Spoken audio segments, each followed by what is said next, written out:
Hey, welcome to this edition of the Dr. Mike Show. I'm nutritionist Dr. Mike Purcell, and today we're going to talk about one of the things that I always discuss with new clients. I call it the look back method.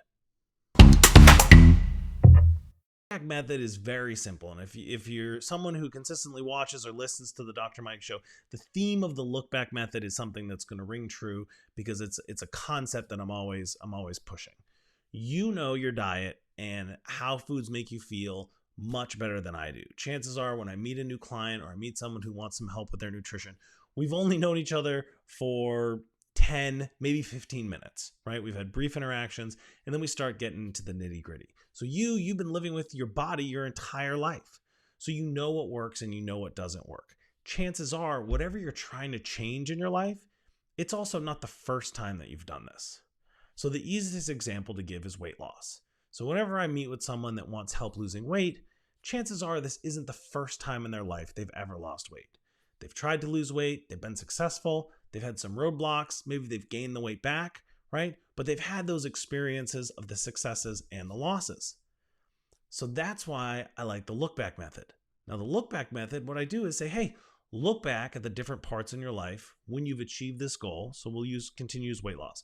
When you've lost weight in the past, what worked for you and what didn't work for you? Now, people will think back to one or maybe two different times in their life when they've lost weight, and then they'll recount the strategies, like what worked when they lost that weight. And then there's going to be a point where they stopped losing weight and maybe they started gaining weight back. Or maybe the things that they did in their life to lose weight, they got so fed up, they threw their hands up in the air and they're like, I'm going back to what I used to do. And when you go back to what you used to do, you get the results or you get the body that you used to have, right? So you're going to gain that weight back. But there's a lot of interesting things that we can learn about the look back method because people are going to understand, well, I used to be committed to a certain way, right? And that certain way got me results. But what are those results, right? And why did you stop getting them? Now, there's always going to be some behavioral thing that have gotten in the way.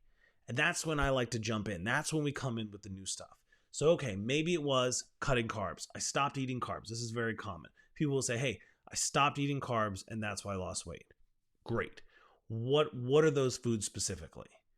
And generally, people are going to start listing off grains, starches, breads, etc. Never fruits and vegetables. Okay, rarely fruits, never vegetables. I've never had a client tell me they swore off vegetables, right? So we say, okay, well, you cut out carbs, and then what happened?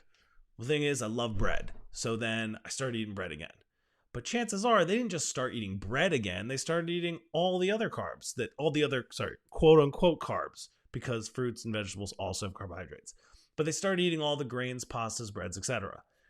So then we can say, okay, well, what we learned here is that when you started cutting out a lot of those starch and grain-based foods, which are concentrated in carbohydrates and somewhat also calories, that you lost weight. But you missed bread. But instead of just adding bread back, what you did was you added back all the foods that you had previously restricted.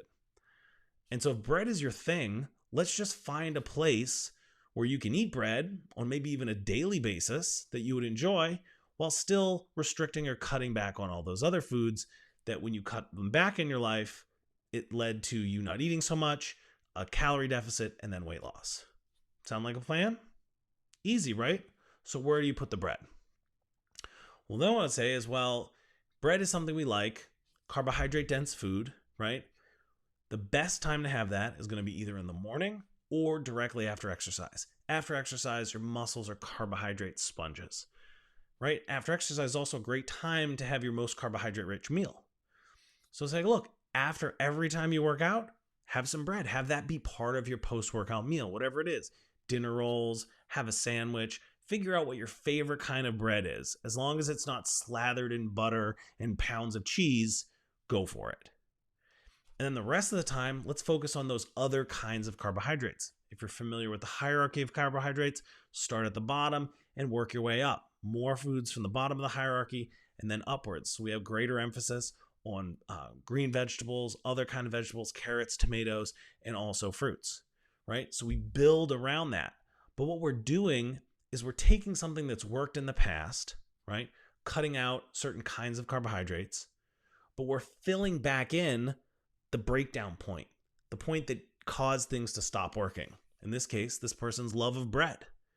And then we're giving you what you want, and then we're surrounding that with a nutritional strategy that's going to allow you to continue to do the thing you like, right? So we're going to surround that with a lot of low energy density foods that are still going to allow you to eat more without a lot of calories. This is literally having your cake and eating it too, right? But I don't know what you want unless you tell me. I don't know what you like unless you tell me. And that's why the look back method works so well. So what you can do with the look back method is you can do the same thing. Pretend I'm sitting there with you and write down when you've lost weight in the past, what worked.